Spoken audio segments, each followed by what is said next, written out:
This is one hell of an intro.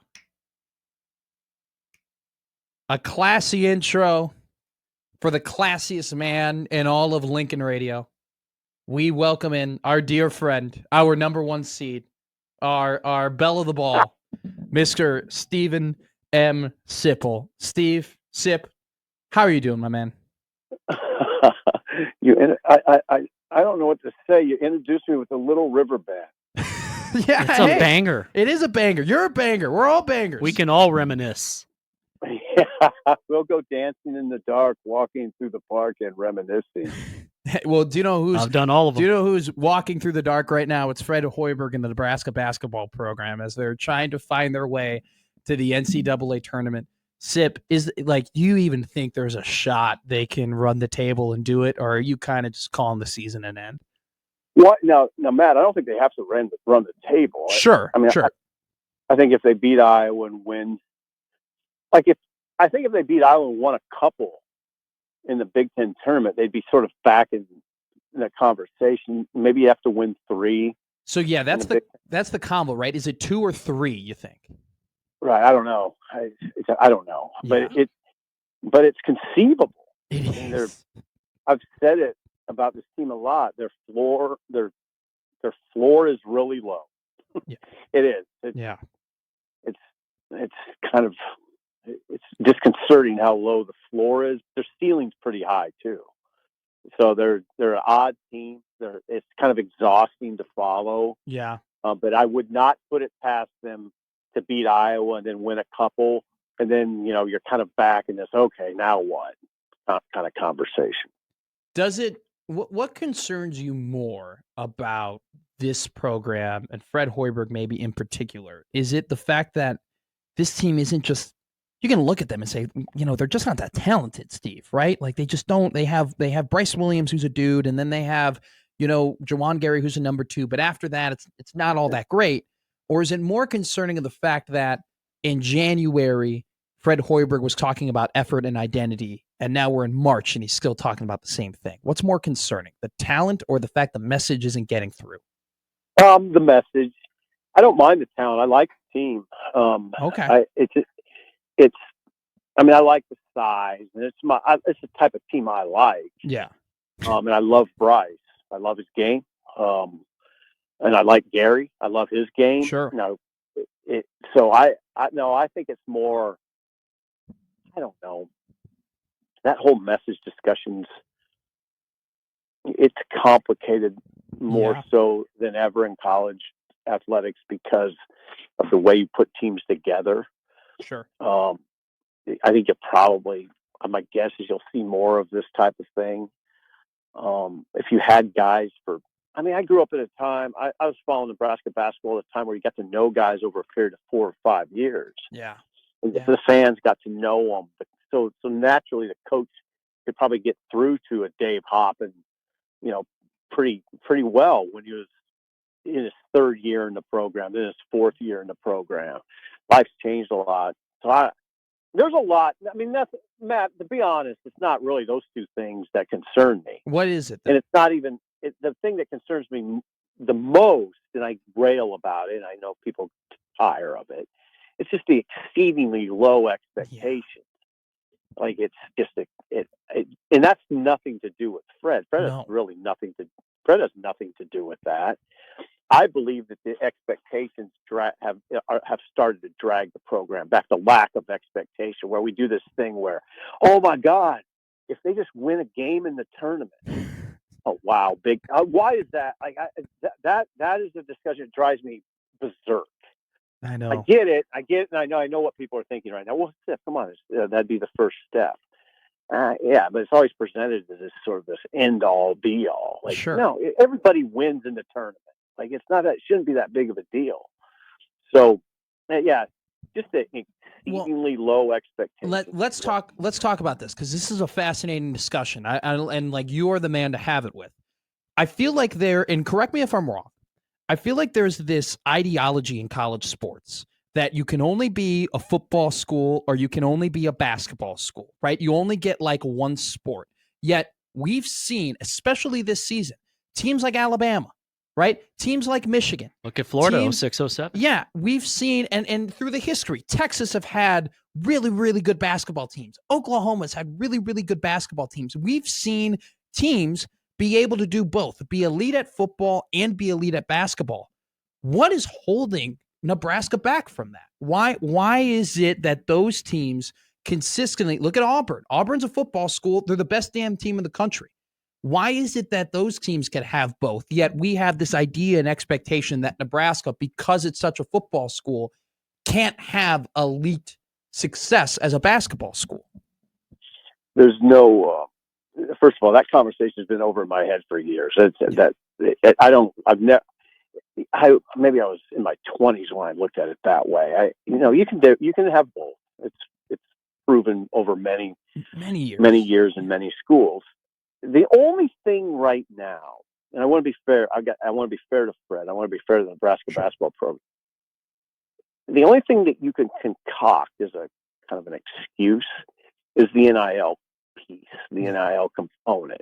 Nebraska's probably not where it needs to be, close enough probably that it shouldn't be a major excuse, but they're not where Creighton is, for instance. That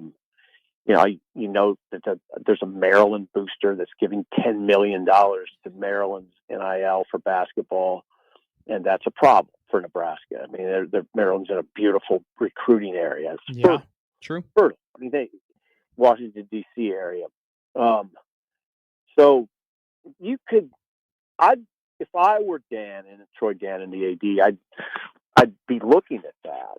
And if I were Fred, I'd be looking at that and maybe thinking general manager. Maybe basketball needs a general manager, to help foster that.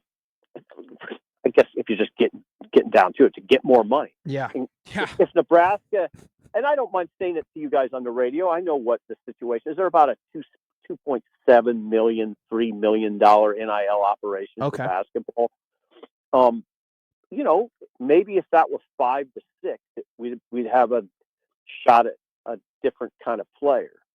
So that would be the thing. Otherwise, the answer to your question is this: nothing hinders Nebraska. Nothing should drag them back. So, I've been frustrated for 53 years. Okay, this is not a new conversation. I know. With me. I've been following the program since I was 6 or 7. And I'd say following it more closely than football. I mean, I think a lot of the conversation is insane. Right? That it's insanity that we have these incredibly low expectations for that program. So before we will get into football, but this is a great combo here. And you mentioned the NIL budget and all that, but when you look at Nebraska just from the outside view, right? You got a beautiful stadium, you got a fan base that cares a lot, that comes to the games, and you have some pretty damn good facilities. You have a brand, like Nebraska is a brand. If Fred Hoiberg, no matter how it happens, ends up not being the coach of the team next year, is Nebraska, do you think, a attractive job? Or are the lacking funds of the NIL just too much for a coach who you could consider a top guy be willing to take this job? Now, first of all, I don't feel all that comfortable. I think Fred's fine. That's fine. Yeah, sure. I don't think they would make a move on him now. If they don't make the Big Ten tournament, I mean, I don't know. These conversations are interesting. If Troy Dannon said to Fred, the athletic director, said to Fred Hoiberg, you need to make the Big Ten tournament, okay? You need to make this. I would not be offended by that as an outsider looking in and evaluating it. I mean, this is year 6. When I talk about expectations and low expectations, I'm talking about people who come at me with Sipple. You're insane if you think that they should make a move on Fred. If you even consider the notion, it's insanity. No, it's not. I don't think they should make the move, but it's not insane to have the conversation when you're talking about if the coach, if they don't make the NCAA tournament, when you're talking about a coach who's been here for 6 years and has not won a game in the NCAA tournament, there's only one program in America where that coach would retain his job, and we're talking about it. Yeah. There's one program in America where the expectations are that low, where a coach could make it 6 years with one NCAA tournament appearance and no wins. I don't think there's another program that there might be an outlier somewhere. I doubt it. Well, the funny thing is that I probably root for the outlier, which is Northwestern. But funny enough, they've been able to win those games actually. So it's like that's not even discussion. Well, they've won in the tournament. Yeah, 3 times, and and they have talk about an NIL budget that doesn't exist. Right? And talk about a brand that isn't there. I mean, you're absolutely right. I mean, I think it really is just one of those things, Sip, where it's such an interesting conversation because it doesn't just hover around the fact of Fred isn't getting those results. It's the expectations are at the floor. They're at the bottom. And so it's easy for him to keep that job. And I think you make great points about it. Okay, so let's talk about football now. I had this discussion a little bit with Gary earlier in the week. By the way, Steve Sipple of HuskerOnline.com joining us here on the Gary and Matt Show. Gary out announcing Omaha's Summit League tournament. So I had the discussion with Gary a little bit before the Addison Williams, Mike Ekeler, and Terry Braden press conference. That when you had Carl Pelini and Bo Pelini and Mike Ekeler, it was an interesting staff because those 3 guys were very online with one another. Those were 3 dudes who were very fired up. They brought the juice every day, and their passion and their energy kind of was the mark of that team, right? Like that was the identity of that team. You look at this coaching staff, you don't really have that alignment. You don't have that stack of guys who have similar personalities. It's a little bit different across the board. Do you think having those different personalities is a negative or maybe even positive impact on the team and on the coaching staff? Wow. I mean, I've been saying that the hires of Holgerson and Ekeler they're gigantic, so in a positive way. I think it will have an incredible. It's already had a big impact on the offense with Holgerson. Now it's Holgerson and Ekeler, different sort of guys in some way. Now I think of Ekeler a little bit different, I think, than you and a lot of people. Sure. Yeah, there's the element of, everybody talks about his energy and all that. I know Mike really well, and that's a part of him. But kids don't care about that. They want to know what you know. Yeah. And how you can help them and get results. And that's the part of Mike that I appreciate more than I guess the fiery part. That's an important component to Mike. But Ekeler's a serious dude. Yeah. I mean, it's not fun time all the time now, and that's why I appreciate him. And I think he and Holgerson, I like that about Holgerson too. Holgerson's very bottom line oriented, right? That's what we've picked up. I mean, he doesn't mince words. It's not, he's gonna have a different sort of way he operates. It's gonna get to the bottom line faster. He's not gonna try to appease people. And Ekeler will be like that too. So, and I don't know. I mean, Ekeler and the Pellinis, it wasn't perfect. I mean, it wasn't, and that's why Mike left. He went to Indiana. So it was, and I guess on the surface you would say, yeah, they're kind of similar, but in some ways they aren't similar.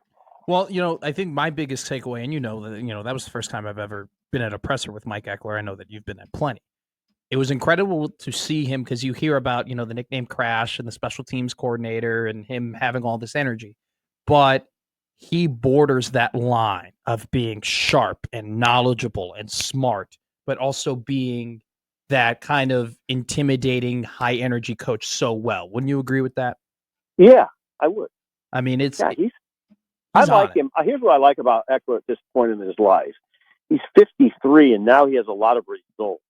Yeah. So it's not just, he's Crash. He's the fun guy.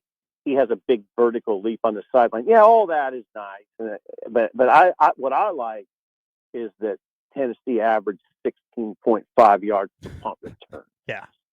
And led the SEC, or was second in the SEC in punt returns for 4 years. And I like that he has a system that they don't get punts blocked. He had one punt blocked in 4 years. I like that part of Mike now. That he's 53. I've known him for so long, and for so long the conversation was always, he's a crazy guy. He ran from Waverly to Lincoln, all that. Or no, actually Ashland to Lincoln.